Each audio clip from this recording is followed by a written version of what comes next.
ఏం జరిగింది, ఎలా జరిగింది? సిరికొండ ఇది ఆర్మూర్ నుంచి పామూరుకి వచ్చే బస్సు బయలుదేరి అందరం వస్తున్నాం. మార్కాపురం దాటంగానే ఎంట్రన్స్లోనే 1 కిలోమీటర్ దూరాన ఈ లారీ కాంక్రీట్ లారీ వస్తుంది. 2 ఢీ కొట్టుకొని సెకండ్లోనే మంటలంతా అగర్దులుగా ఈ బ్లాస్ట్ అయింది. ఇంజన్లో గుద్దుకున్నట్టున్నాయి. 2 ఇంజన్లు బ్లాస్ట్ అయ్యి మంటలు అగర్దులుగా లేచినాయి. చాలామంది మనుషులు లోపల తప్పించిపోయి కిటికీలలో ఇరుక్కున్న వాళ్ళు 7-8 మంది దాకా బయటకు దొబ్బేసింది. ఆ అద్దాలను బాగా కొట్టి నేను కూడా లాస్ట్ దూరపెట్టాను. నాకు బాగా ఊపిరాని పరిస్థితి అయిపోయింది.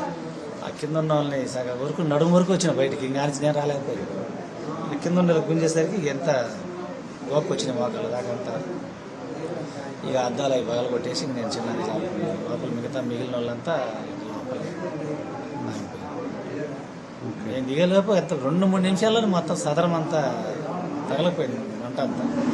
ఏదైనా దిగిన ఈ ఆలోచనలో ఈ భయంలోనే ఉండరు కానీ ఏదైనా అంబులెన్స్కా ఈ పోలీసు వారికా లేదా ఈ ఫైర్ ఇంజిన్కా ఏ ఆలోచన ఫోన్ చేయడానికి ఎవరికి రాలేదు. వాళ్ళకి వెనక ముందు వచ్చిన వాళ్ళు వెనకాల వచ్చిన వాళ్ళు పోయే వాళ్ళు వీళ్ళు చేసే టయానికి ఇది మొత్తం కూడా రగలపోయింది. వాళ్ళకి తెలియదు చెప్పండి మనకి.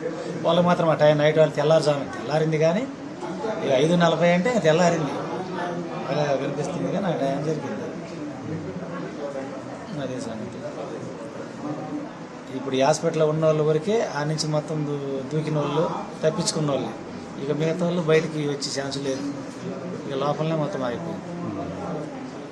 బయటకు అయితే ఫుల్ అయినా మొత్తం అక్కడ ఉన్నాక మొత్తం బండి ఫుల్ అయిన మనుషులు అయితే అందరూ.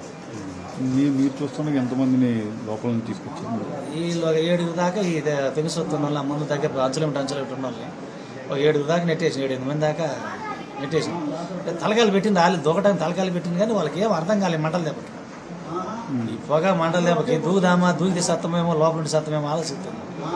నాయన తగిలితే దెబ్బలు తగులుతారు కింద పెడతానట్టుగా నాకు సమయానికి మన ఈ మధ్య నెల్లూరు కానీ జరిగింది చూడు. ఆ యూట్యూబ్లో చూసినావు అక్కడ ఎవడో ఇసిరి వేస్తూ ఉంటాడు. అది గుర్తుకొచ్చింది సమయానికి. పోతే పోతాం ఉంటే ఉండమన్నట్టుగా ఆ అద్దాలు పగలనోకి ఆమె 7 కాళ్ళు పట్టుకొని కొందరినే విడిచి నా కాళ్ళు పట్టుకొని 2-3 వదిలేసి ఆ కింద ఉన్న వాళ్ళు ఈ కేకలకు ఇంకేం అర్థం కాలేదు. వెనకాల ఆ లాస్ట్ మూమెంట్లో ఆడామ కాలు పెడుతూ ఉంది. ఆమె చెయ్యి అయితే ఇచ్చింది కానీ ఏ సీటు కింద పడిందో ఆమె తెలియదు. ఏ పక్క దాంట్లో పడిందో అర్థం కాదు. నల్ల కమ్మపోయింది పొగంత. ఇంకా నాకు ఇంకా గమ్ముకి రాలే. ఇంకా ఫోను లోపలనే పోయింది.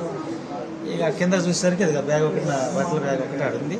అదొకటి ఇసురు బయట వేసి ఆమె అంతవరకు వెళ్ళొచ్చినా ఇంకా నేను అక్కడి నుంచి కామారెడ్డి నుంచి సిరికొండ మండలం నుంచే వస్తాను. నేను అన్నీ ఒక 5-6 ఏళ్ళ నుంచి అక్కడనే ఉంటున్నాను. ఫ్యామిలీ అంతా అక్కడే ఉంటుంది. మనుషుల అవసరమై మనుషుల గురించి తీసపోదాం అన్నట్టు అక్కడనే వచ్చాను. అందరూ అక్కడనే.